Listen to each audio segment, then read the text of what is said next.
From made in Russia to made in Africa, unveiling the Lada manufacture car deal with Ethiopia and its geopolitical implications. Russia means business in Africa. This is not a scene from a Cold War movie, but a modern reality, marking a potential turning point in Africa's economic and geopolitical landscape. The Lada manufacturing car deal, coupled with Russia's recent agreement to build a nuclear power plant in Burkina Faso, sparks a multitude of questions. Is this a genuine partnership aiming to foster African development, or a calculated move by the Kremlin to solidify its influence on the continent? What does this mean for established players like Turkey and China, both actively pursuing their own economic interests in Africa? Kilimanjaro News Network delves deeper into this intricate puzzle. We examine the distinct approaches to technology transfer offered by Russia compared to the West, navigating the delicate balance between potential progress and concerns about accountability and stability. We explore the complex tapestry of interests woven by various powers, and how African nations can navigate this dynamic environment to secure their own prosperity. Is this, indeed, a shift from aid to trade for Africa? And if so, how can we ensure that trade partnerships serve the long-term interests of African nations, rather than exploiting their resources or compromising their autonomy? Joining BRICS has undoubtedly boosted Ethiopia's economic profile, but how can the nation avoid aligning solely with one power bloc?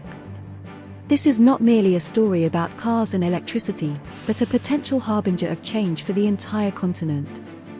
From Ethiopia to Burkina Faso and beyond, African nations are facing a crucial juncture. As they forge new partnerships and seek self-sufficiency, careful consideration is paramount. We'll uncover the facts, analyze the implications, and leave you with a clearer picture of what the Lada deal, and the wider geopolitical landscape, means for the future of Africa. Before we continue, don't forget to subscribe to Kilimanjaro News Network. Click the bell icon to be notified for more interesting and in-depth investigations and analyses of events happening throughout the continent and the diaspora. Dust plumes rising from Lada assembly lines in Ethiopia will symbolize more than just a new carmaker entering the African market.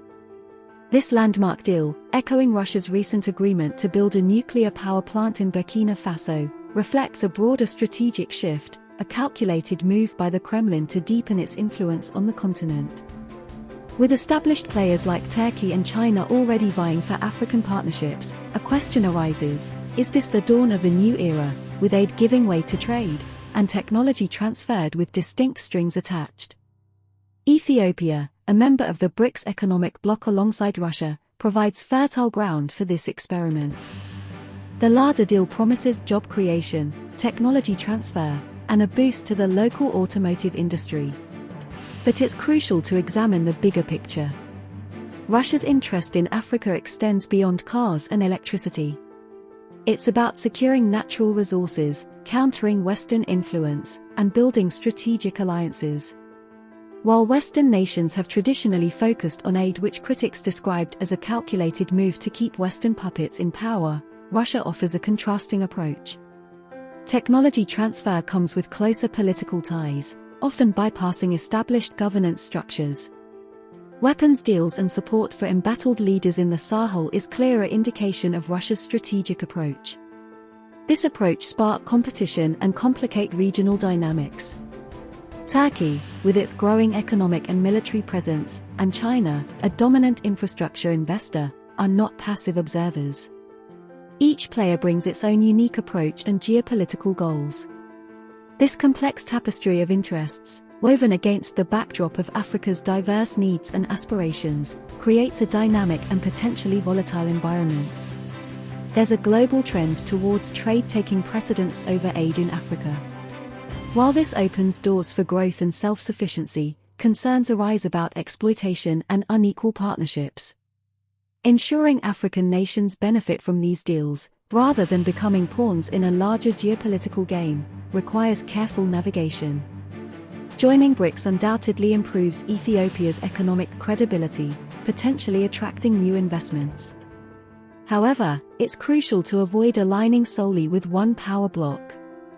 Diversifying partnerships and maintaining strategic autonomy are key to safeguarding national interests and securing the best possible deals for Ethiopians. The Lada deal and Russia's growing presence are harbingers of change. Other African nations will be watching closely, assessing the benefits and risks of engaging with different powers. This could lead to a more multipolar Africa, where diverse partnerships flourish, challenging the traditional dominance of the West. The Lada deal is just one piece of a larger puzzle, marking a potential shift in Africa's economic and geopolitical landscape. Whether this translates into genuine development and prosperity for the continent remains to be seen.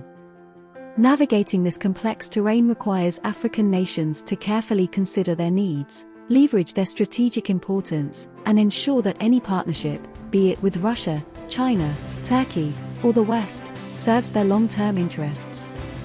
Only then can Africa truly shift gears and drive its own path towards a sustainable and prosperous future.